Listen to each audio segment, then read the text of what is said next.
Hi guys అందరికీ. And ముందుగా young India ఛానల్‌కి స్వాగతం. మ్యాటర్ ఏందంటే ఏదైతే ఈ 1 వీక్ నుంచి జరుగుతున్న జానీ మాస్టర్ ఇష్యూ ఏదైతే ఉందో, దాని మీద దిలీప్ శంకర్ ఏదైతే దిలీప్ శంకర్ తన కేస్‌ని టేక్ ఓవర్ చేసిన లాయర్ ఎవరైతే ఉన్నారో అది బయటకొచ్చి తను చెప్పడం జరిగింది. అదే విషయం గురించి కొంచెం అర్థమయ్యే భాషలో చెప్తాను మీకు నేను. అండ్ తప్పకుండా దీని వెనక అల్లు అర్జున్ గారు ఉన్నారా లేరా అనే విషయం కూడా మీకు కొంచెం క్లియర్‌గా అర్థమయ్యే భాషలో చెప్తాను నేను. సో తప్పకుండా ఆ వీడియో చివరి వరకు చూడండి.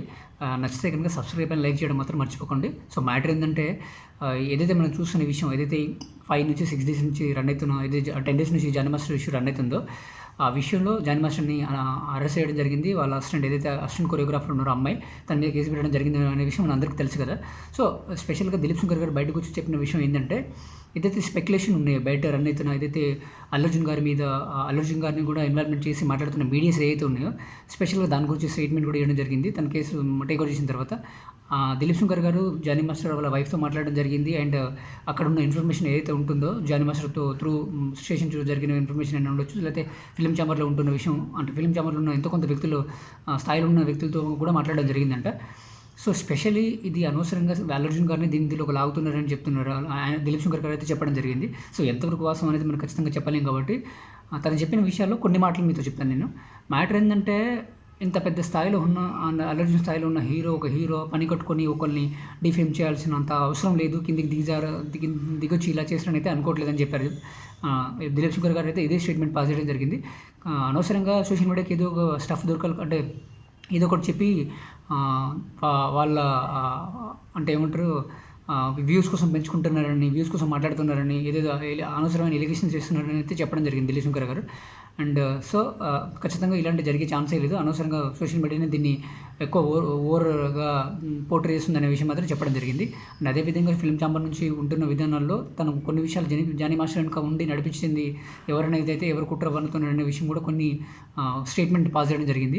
ఆ స్టేట్మెంట్ ఏంటిదంటే, ఏదైతే ఫిల్మ్ ఛాంబర్‌లో ఉంటున్న వ్యక్తులు ఉన్నారో అండ్ ఏదైతే డాన్స్ మాస్టర్ గ్రూప్‌కి సంబంధించిన ఆ వ్యక్తుల్లో ఉంటున్నారు ఎవరైతే ఉన్నారో, అందులో నుంచి కొంత వ్యక్తులు జానీ మాస్టర్‌కి అగైనెస్ట్‌గా చేయడం అనేది జరిగిందంట.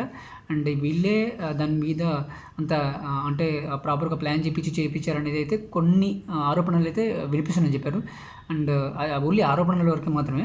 కోర్టుకెళ్ళిన తర్వాత ప్రొసీజర్ అంతా ఫాలో అయ్యి ఏదైనా కోర్టే డిసైడ్ చేస్తుంది. అన్యాయం ఏదనేది కోర్టే డిసైడ్ చేస్తది.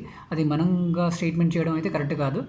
సో ముఖ్యంగా తను చెప్పిన విధానాల్లో ఏదైతే పబ్లిక్ ఆస్పిరెంట్లు చెప్పిన విధి విధానాలు చూసుకుంటే, అనవసరంగా జనాలు తెలియని విషయాల గురించి ఆరోపణలు చేస్తున్నారు అనే విషయం అయితే చాలా వరకు తను స్పష్టంగా చెప్పడం జరిగింది. అండ్ అదేవిధంగా జానీ మాస్టర్ వాళ్ళ వైఫ్‌తో మాట్లాడిన విధి విధానాలు ఏందంటే, తను ఇప్పుడు ఏదైతే ఈ అమ్మాయి పెట్టిన కేసులో ముఖ్యమైన ఏదైతే ఉందో ఫోక్సో యాక్ట్, అది చాలా బలమైనదని చెప్పారు. ఎందుకంటే అండర్ 18 ఉండే అమ్మాయిలకు ఉండే చాలా పవర్‌ఫుల్ యాక్ట్ అది అని చెప్పారు. అది అందులో నుంచి ప్రూవ్ చేయడం చాలా కష్టం అని చెప్పారు. మేబీ చూడాలి. కోర్టు ఇరువైపుల నుంచి అంటే ఇన్ఫర్మేషన్ గ్యాదర్ చేసి ఏది వాస్తవం, అవాస్తవం అనేది కోర్ట్ అనేది డిసైడ్ చేస్తారని చెప్పడం జరిగింది. అండ్ అదేవిధంగా జానీ మాస్టర్ వాళ్ళ వైఫ్‌తో మాట్లాడినప్పుడు జానీ మాస్టర్ వాళ్ళ వైఫ్ చెప్పిన విధి విధానాలు ఏంటిదనేది కూడా చెప్పడం జరిగింది. మ్యాటర్ ఏందంటే, జానీ మాస్టర్ వాళ్ళ వైఫ్ చెప్పింది ఏందంటే, ఏదైతే ఈ జానీ మాస్టర్ త్రూ అంటే ట్రావెల్ చేసిన అమ్మాయి ఏదైతే ఉందో, వాళ్ళ అసిస్టెంట్ కొరియోగ్రాఫర్ అమ్మాయి పేరు చెప్పడం నాకు ఇష్టం లేదండి. ఎందుకంటే మీడియా త్రూ మాట్లాడడం కూడా అంటే సమంజసం కాదు 100%. సో ఏదైతే ఈ అమ్మాయి ఉందో, ఆ అమ్మాయి జానీ మాస్టర్‌ని ఇంప్రెస్ చేయడం కోసం ఎందుకంటే ఎవరైనా ఒక గురువు దగ్గర పనిచేస్తున్నప్పుడు బెస్ట్ మెంబర్‌గా చెప్పుకోవడానికి కోసమైనా, బెస్ట్ పర్సన్‌గా అనిపించుకోవడానికి మన గురువు కోసం ఎన్నో చేస్తూ ఉంటాం 100% అయితే. గురువు దగ్గరైనా, ఎక్కడైనా విద్య నేర్చుకునేటప్పుడైనా, ఏ పని చేసేటప్పుడైనా వాళ్ళని మనం మెప్పించడానికి ఎన్నో చేస్తాం. సేమ్ అమ్మాయి కూడా అదే చేసి ఉంటుంది మేబీ 100%. అండ్ తను చెప్పిన విధి విధానాలంటే కొందరు మాటలు విని ఆరోపణలు గట్టిగా అనిపించే విషయం ఏంటంటే, వాళ్ళు రిలేషన్‌లో ఉన్నారనే వాగ్దానం అయితే వినిపిస్తుంది. అది ఎంతవరకు వాస్తవం అనేది జానీ మాస్టర్ చెప్తేనే తెలుస్తది.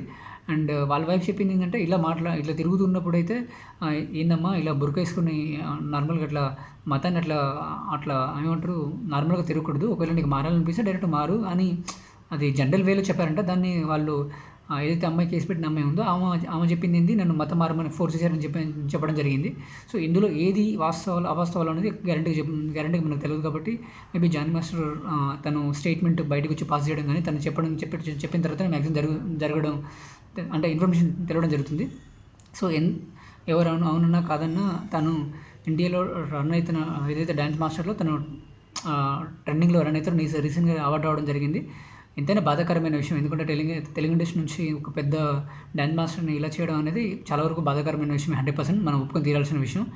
సో, తప్పకుండా మేబీ చూడాలి. Let's see. అంటే జనాలు నా రిక్వెస్ట్ ఏందంటే ఏదైతే ఈ సోషల్ మీడియాలో రన్ అయితున్న వాళ్ళు ఉన్నారో అనవసరంగా తెలవకుండా న్యూస్ వేయకండి ఫస్ట్ ఆఫ్ ఆల్. ఒక పెద్ద హీరోని తీసుకొచ్చి దాంట్లో ఇరికిస్తే మీకేదో న్యూస్ వచ్చేస్తది, ఫేమ్ వచ్చేస్తదని అని ఇలాంటి స్పెక్యులేషన్స్ ఇలాంటి రైజ్ చేయకండి ఫస్ట్ ఆఫ్ ఆల్.